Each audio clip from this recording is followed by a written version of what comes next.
Hey guys, welcome back to another breakdown with Clockwork and Noodles. This is episode 3 of Requiem for the Rose King. Hello and welcome. I hope you are doing very, very well. We are back to the dark, twisted story that is being laid before us, documenting the rise to the throne for Richard III. Before we get going, make sure you guys are subscribed.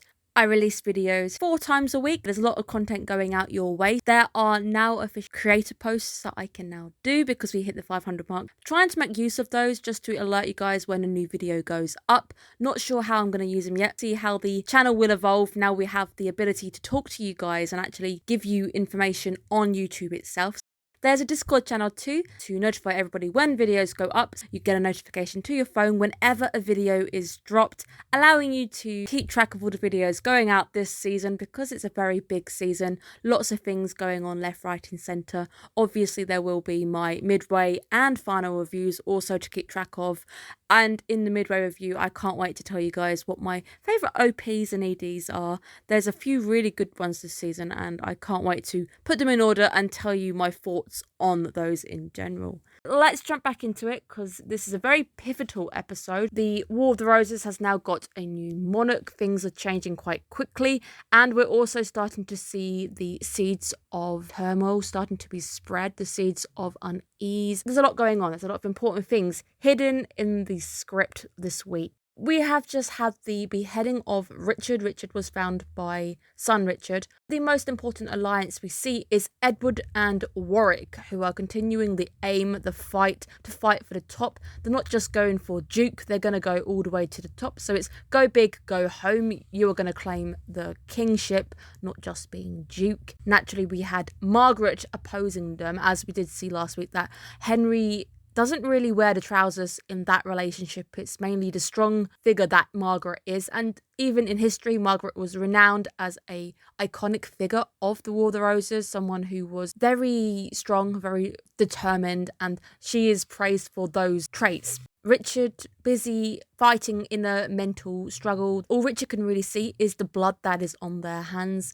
Last week we saw Richard guessing that's the first proper kill Richard had done. Sadly, the kill count this week for Richard starts to mount a little bit. Richard is lost. Richard has found Daddy Richard's head on the floor. He's also unaware of the fight that is going on. Seemingly a mental break this week where Richard snaps and the bloodshed continues to the point that the cape that Richard wears becomes bloodied and red. It actually ends up being something that saves them this week.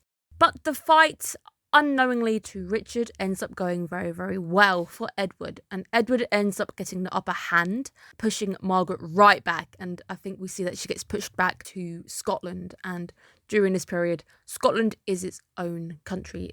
The sun that Edward sees splits into 3. It gives him an omen. It's a good omen. Him and his 2 brothers are destined for greatness. The hand-painted backdrops of this anime do really stand out. I don't think I've mentioned them enough for how good they really are. It's very different from most of the animes airing this season, but these are hand-painted backdrops. Richard sees the world as a blank canvas, all in black and white.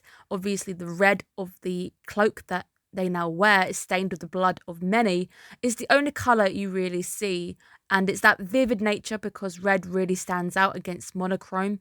It's almost its own forced colour popping going on. Richard says that all they can really see is blood and they're going to paint the world with blood. This is very similar to the Macbeth speech by Lady Macbeth. She goes mental. She has the blood on her hands and she can't see nothing but this one spot of blood upon her hands after killing the king. It really did remind me of that. It was very twisted. Killing has really had a knock-on effect to Richard. Richard, during the first half of this episode, is stressed, almost slipping into a mad. Richard states, "I can't see anything." He ends up delivering a mercy blow to a soldier. And I like the way that it's done with the red rose petals going everywhere. The cape ends up being the saving grace for Richard. Richard is recognised by a very familiar face. The winning army ends up picking through the corpses. Obviously, they would be distinguishing who is alive and whether they are on their side, and the rose of which you wear would pretty much determine if you were going to be killed or sent somewhere for medicine to try and actually aid you. Richard ends up being saved, and the new character we are introduced to is William Catsby. During this section, William Catsby isn't on Richard's side. Richard grew up with William. William Catsby is going to be later down the line Richard's principal advisor and counsellor, a close confidant, was initially the protector of Richard, was set out to be a protector. William, who essentially tells Richard about the fate of his mother and brother. She fled with, I think it was George. That was also the presumed fate for Richard. Presumed Richard had also fled. William puts it, that is what your father would have wanted. The father wanted them safe. Let's time skip a couple of years. It's only a few years, bearing in mind that the War of the Roses goes on for about 35 years, just touching the surface of what is to come still. It's turbulent. You can also bet that Margaret of Anjou isn't going to let this slide. Isn't about to sit back, stay in Scotland, enjoy the castle, enjoy the view and the haggis. Let's enter a new monarch. We have Edward IV, King Edward. Catsby is remarked as no longer serving the house, is now serving Hastings. We come back in with Richard still facing the big hurdle of the body, the insecurity. His brother remarks that you were always late because you refused to let any servants dress you and help you out, mainly just showing you that there's still this inconfidence, doesn't really want to be seen. Richard's new title by this point is the Earl of Gloucester. During a talk with Edward, we also get that confirmation that Richard does not want to be naked, doesn't want to be seen naked.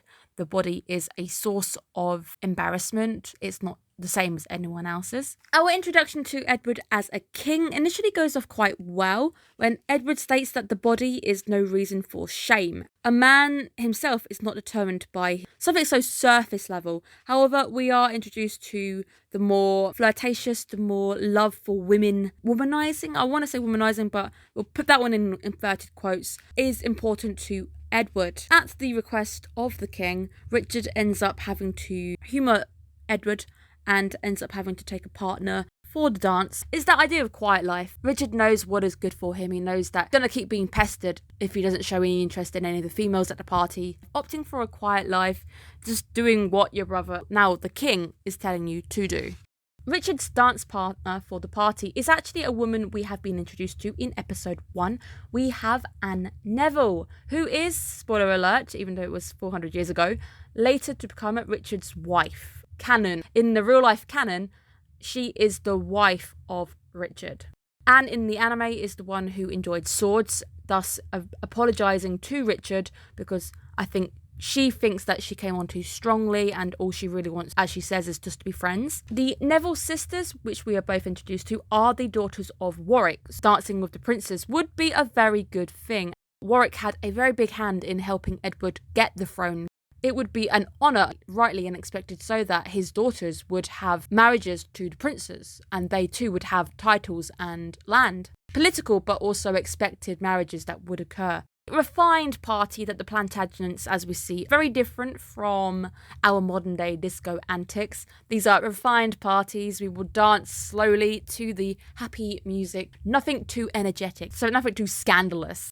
But the party is not without its twists, and we are introduced to a character, a very shady character in this anime. This is Elizabeth Woodville. Canonly isn't anything to be concerned about. In this anime, she is something to be concerned about. There to demand the return of her late husband's lands. She was on the wrong side. Balls to come and say, I want those lands back. It's this confidence, these balls. This woman has balls. It's this that initially gets the attention of the king. Right there and then, she could have been sent away. She could have been killed for her brazenness because she was being ignored via letter. Edward chooses not to, states that I will talk to you again later about it. She is very lucky to escape with her life. Richard cannot recall exactly where they've heard the name Elizabeth Woodville before. I have a feeling it's going to be remembered a bit too late of where you've heard it.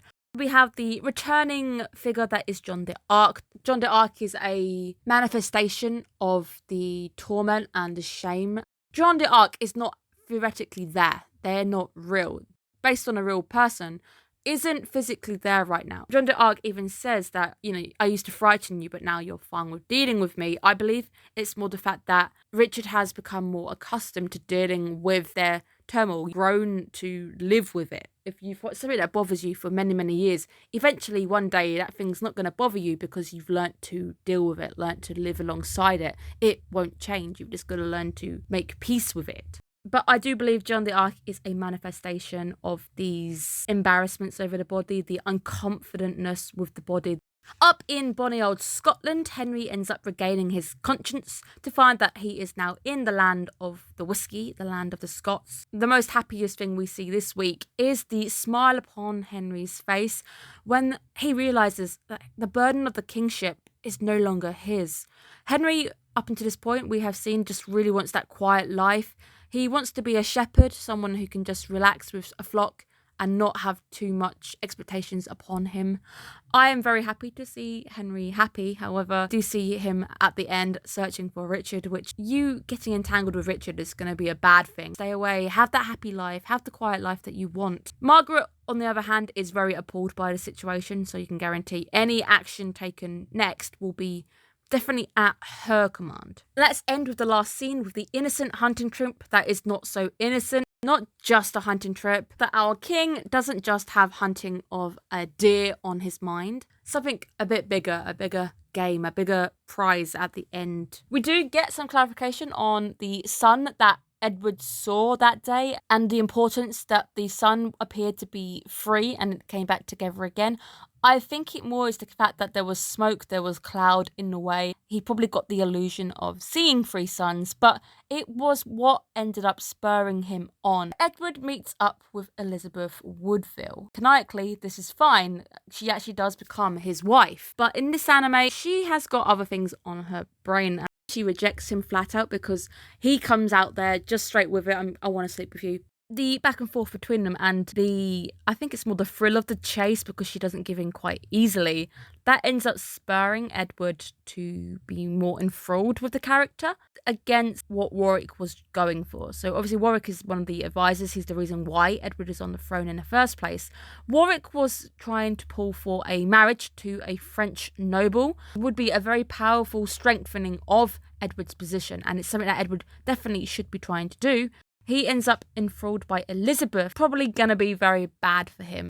A few of the characters aren't quite as they would be in canon. Edward and even Richard, I think he's meant to have dark brown hair in canon, but Edward wasn't blonde. A lot of the characters in this are blonde because most of the time, Japanese anime, the foreign character has blonde hair.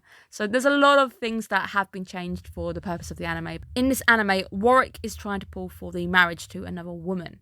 Richard ends up sadly seeing absolutely everything and now putting themselves in a very bad position. Edward now knows, and Edward isn't impressed. Edward's definitely going to use this. He's definitely going to be keeping a closer eye on Richard because he doesn't want this stuff getting out. Him getting married to Elizabeth is going to cause Warwick to be angry. It's going to be a very bad decision for our new king, and it's a decision he definitely shouldn't be doing. Edward is adamant to make Elizabeth his queen. I don't trust her, and the reason why is because she is going to try and kill Edward. She has not forgiven Edward for losing her late husband. As she says, I am only in love with one man. She is going to try and kill Edward.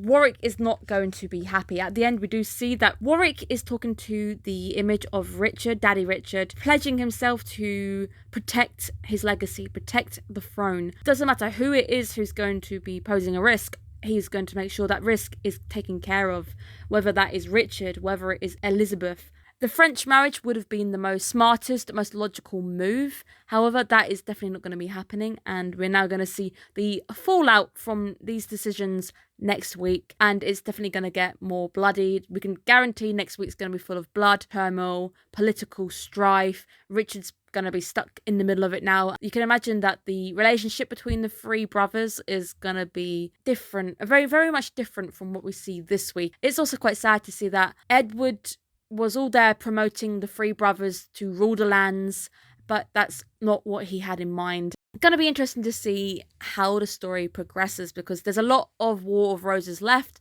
There's a lot more to just getting Richard on the throne. We're not there yet. We need to see how it's going to happen and what is going to happen next in our tale of bloodshed and tragedy. Thank you guys so much. I hope you're doing well and you've had a good weekend. I will see you again soon. Bye bye.